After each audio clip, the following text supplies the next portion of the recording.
আমি তো এইজন্যই বললাম যে আপনার নিজের ঢোল আপনি যেটা মানে বাজানোর কথা বলছেন, আপনি তো বাজান নাই ৫০ বছর চুপ ছিলেন। যেই স্বাধীনতা আপনারা এনে দিয়ে গিয়েছেন, সেই স্বাধীনতা না আসলে তো আজকের শেখ হাসিনা যে অবস্থায় দেশকে নিয়ে গিয়েছিল, সেই ৭৫ এর পরে আর হয়তো ২-১ বছর লাগতো শেখ মুজিবের সেখানে নিয়ে যেতে। তো আমাদেরকে এই যে উদ্ধার করে দিয়ে গিয়েছেন, এই কৃতজ্ঞতা বোধটা বাঙালি জাতির নেই।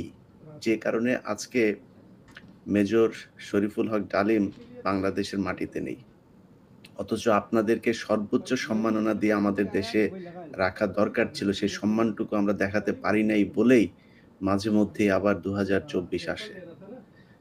তো আপনি ওইটা নিয়ে আমার মনে হয় আ দেরি তো অবশ্যই হয়েছে কিন্তু আমাদের জানা উচিত। এই জাতি প্রতিটা মানুষ জানতে চায় কি হয়েছিল ৭৫ এর ১৫ই আগস্ট। প্রথম কথা, প্রথম কথাটা হচ্ছে যে ১৫ই আগস্ট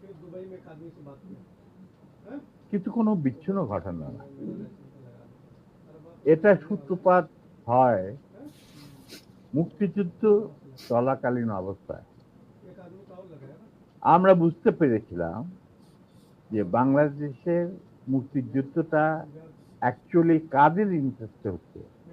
দেখে আমাদের ইন্টারেস্টে হচ্ছে যে আমরা আমাদের দেশ যুদ্ধ করে স্বাধীন করব, নাকি এটার পেছনে অন্য কোনো উদ্দেশ্য কাজ করছে।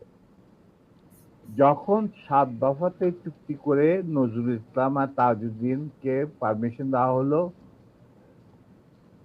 To establish provisional government in Calcutta, এই ৭টা ক্লজ পড়ে সাইন করার পর, দস্তখত করার পরে নজরুল ইসলাম সাহেব ফিট হয়ে পড়ে গিয়েছিল যে এটা তো একদম একটা দাসখত যে আমরা ক্রমান্বয়ে ভারতের একটা করদ রাজ্য, তারপরে একটা অঙ্গরাজ্য হিসেবে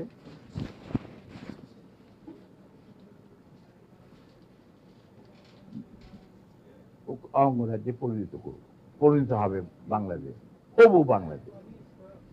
আর ওই joint declaration between Osmani and